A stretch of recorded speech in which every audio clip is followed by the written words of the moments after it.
57.6 million people in the UK are currently using social media. This is more than the number of people that are currently employed.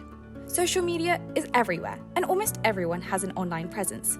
It has been well documented that social media can impact mental health in various ways, especially anxiety.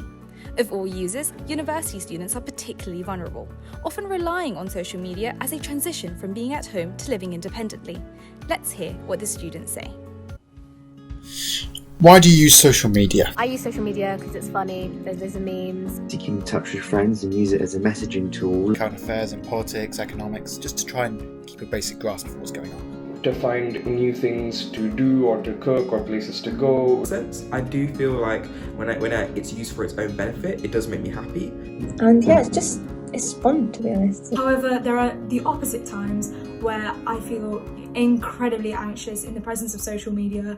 I feel like there's so many people to be accountable to, there's so many people perceiving me in a given moment. I feel like social media can be really overwhelming to use. There's a lot of information coming you at once. Misinformation, sometimes it's easy to fall into the trap of seeing something on social media and sort of running with it. If I spend too much time away from it, I'm scared that I'm missing out on the news, professional opportunities around me, and also just social opportunities around me. I think it can very much give a false perception of reality. I think in this day and age, it's become a bit toxic. Social media can be an incredibly harmful platform for physical comparisons, professional comparisons, wealth comparisons. But I still want to keep scrolling, still want to see what the next clip is, what the next picture is.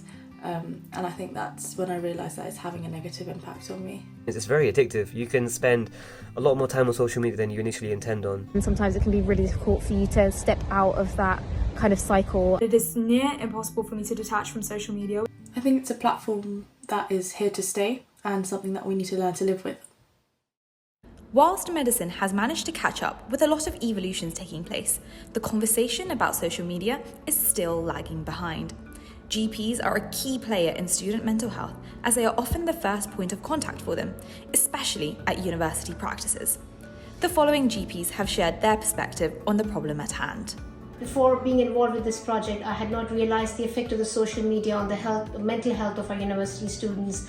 And since I have been involved, I have started to explore this more when I'm dealing with the mental health problems of our university students. And it has been quite an enlightening experience for me as well. We should be making our doctors and our GPs who are training as well more aware of this issue.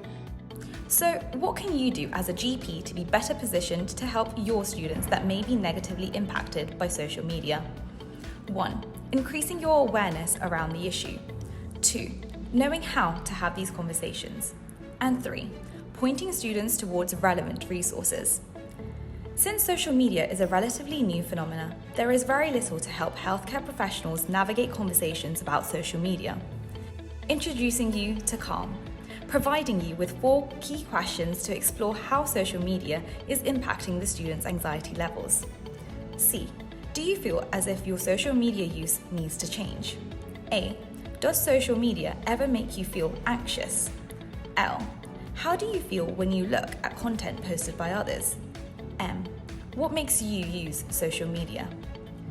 We have also curated a GP guide that includes the Calm framework, case studies, and strategies to support patients struggling with social media related anxiety. We have collated existing resources and co-developed our own resources with the university students. To learn more about the different types of social media, the possible pathways at play, and all our resources, visit our website.